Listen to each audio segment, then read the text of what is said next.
appreciate hargai pikiran Tan Sri pada pagi ini. Dia masalahnya Tan Sri kadang-kadang saya mengatakan pada si A benda-benda yang tak baik. Sebenarnya si A pun perangai sama. Saya tengok macam Kota Melaka. Sorry lah abang. Ya. Marah. Kalau kita bagi ni macam saya akan ada 300 soalan masing-masing. Baik, malam hari ini melalui sekarang saat ini pukul 10.13. Saat ini cukup. Terima kasih. Cukup. Enough is enough. Okey. Terima kasih Tan Sri yang tua. Tadi Tan Sri disebut tentang istilah KP. Saya setuju kalau perkataan KP tidak ditujukan kepada orang Islam, tuduh KP. Tapi kalau istilah itu digunakan untuk memang orang bukan Islam, itu sememangnya istilah yang dikhususkan oleh Allah ke atas orang bukan Islam, namanya KP. Tapi kalau ditujukan pada orang Islam, kita pun tak setuju. Yang berhormat, Yang berhormat seorang yang ada agama. Saya hormat Yang berhormat. Tapi kalau Yang berhormat ungkapkan kepada kawan-kawan kita yang dia merasa sedih diri dia, soal agama soal lain, sebut orang-orang bukan Islam contohnya. Jadi lebih nyaman, lebih enak didengar daripada kita sebut kafir. Saya faham. Yang berhormat seorang beragama, saya faham. Tapi kalau saya kenal lagi tu, dia berkawan baik dengan kita, tiba-tiba perkataan itu bagi mereka sensitif. Kita faham maksud kafir itu faham. Tapi tak semua orang merasakan selesa dengan perkataan itu. Jadi saya mohon, saya rayu saya, jangan gunakan kata-kata yang boleh membuatkan mereka rasa sensitif. Itu saja. Boleh dia tak timbul isu sensitif. Kalau kita nak debate sampai petang pun tak habis. Saya minta janganlah. Tan Sri sedikit menjawab Paribunta. Dr. Yusof Al-Khadrawi pernah menyebut bahawa perkataan kafir tidak wajar lagi digunakan. Sebaliknya perkataan yang paling sesuai adalah muwatinun atau rakan senegara. Jadi itu lebih harmoni. Apa pun jua sengatan ini, terima kasih. Saya minta lah Wabi, saya tahu Wabi lebih hebat daripada saya. Kita keluarkan istilah tersebut bukan bermakna kita nak menghina. Tapi kalau misalnya dalam ayat Quran jelas disebut, kita baca ayat Quran yang berkaitan dengan sifat orang kafir dan sebagainya, yang pasti kita baca ayat tersebut. Adakah itu termasuk dilarang? Innal ladzina amanu wal ladzina kafaru contohnya. Takkanlah itu pun tak boleh. Tengoklah penggunaan ayat. Saya tidak menyebut tidak boleh. Jangan asosiasikan.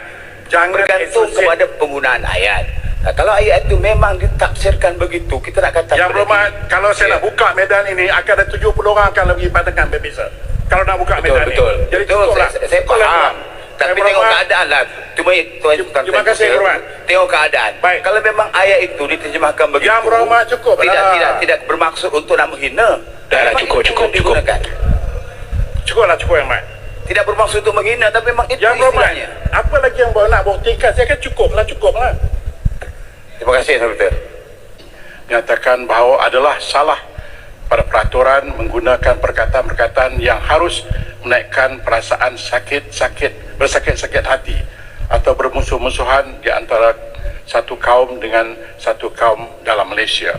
Oleh itu saya menyeru oleh Yang Berhormat menghentikan isu dan penyataan kafir Zionis Yahudi apatah sekarang ini dalam suasana yang tidak kondusif langsung, dan lain-lain perkataan yang sama maksudnya antara ahli-ahli Yang Berhormat yang mengeruhkan suasana dan menyentuh sensitiviti keharmonian.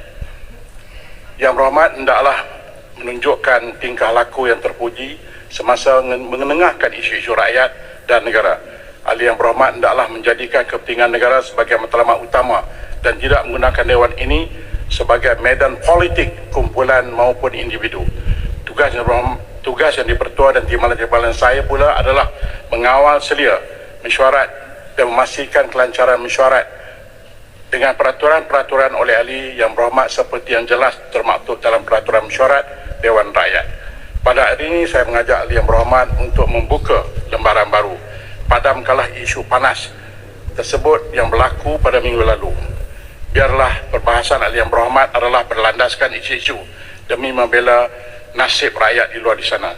Saya tegaskan bahawa saya tidak akan bertolak ansur lagi dan akan mengambil tindakan sekiranya isu dan perkataan yang saya masukkan tadi dibangkitkan lagi. Akhir sekali saya memberi peringatan kepada Yang Berhormat bahawa isu-isu peribadi yang dibangkitkan dan dilaporkan di luar Dewan hendaklah jangan dibawa dan diungkit dalam Dewan.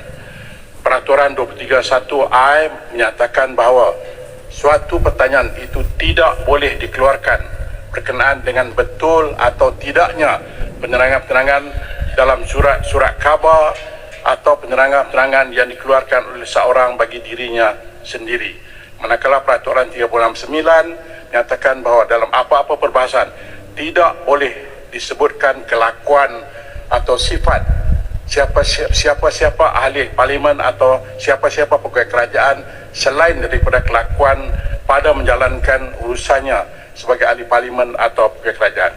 Oleh itu, isu-isu peribadi yang dibangkitkan dan dilaporkan di luar Dewan hendaklah diselesaikan di luar Dewan. Terima kasih, Berhormat. Sir. Pertanyaan-pertanyaan bagi jawab lisan. Tuan Yang Di-Pertua nak minta clarification. Saya faham maksud. Tapi tadi saya dengar perkataan Zionis. Tak boleh guna Zionis ke dalam Dewan? Jangan merujuk seorang itu sebagai Zionis. Okey. Jangan merujuk seorang itu sebagai Zionis. Terima kasih. Apatah lagi dalam keadaan sekarang ini cukup sensitif. Terima kasih, Berhormat. Tapi boleh gunalah Zionis Israel. Itu nak kutuk, itu cerita lain. Tetapi jangan associate anybody dengan Zionism. Terima kasih. Silakan. Mengawasi dia melalui akta penerbitan dan mesin cetak menggunakan arahan pentadbiran beberapa bulan selepas keputusan Jemaah Menteri. Arahan pentadbiran di bawah KDN melalui bahagian PK ialah totally ban. Jadi hakim perbicaraan Mahkamah Tinggi dia sebut mahkamah ini mahkamah sivil. Dia bukan nak buat keputusan mengenai teologi. Isu ini isu administratif, ada percanggahan antara keputusan Jemaah Menteri dengan arahan pentadbiran yang dikeluarkan oleh KDN. Dia buat keputusan berasaskan kepada percanggahan itu. Mahkamah Tinggi. Peguam negara kemudian menasihati bahawa kita tidak meneruskan rayuan. Sebaliknya, arahan pentadbiran itu tidak lagi boleh digunakan pakai kerana keputusan Mahkamah Tinggi. Maka kita mengadakan arahan pentadbiran yang baru. Bagaimana arahan pentadbiran baru? Kita telah mengadakan sesi libat urus 5 kali. Dan kemudian hasil libat urus itu telah pun kita bentangkan pada MKI yang difungsikan oleh Tuanku Sultan Selangor. Saya dipahamkan agenda tentang hasil libat urus itu sebagai satu cadangan ke arah membina arahan pentadbiran baru dijadualkan akan dibentangkan kepada Masyarakat Raja yang akan bersidang di antara 25 hingga 27. Okay, itu hasil sekarang ini ya. Hasil perbincangan dah ada, dah dibentang pada MKI di Pengurusi Sultan Selangor dan dijadualkan dibentangkan oleh Sekretariat MKI kepada Majlis Raja-Raja. KDN akan mengambil panduan daripada situ untuk mengadakan garis panduan yang baru bagi isu penggunaan kalimah Allah.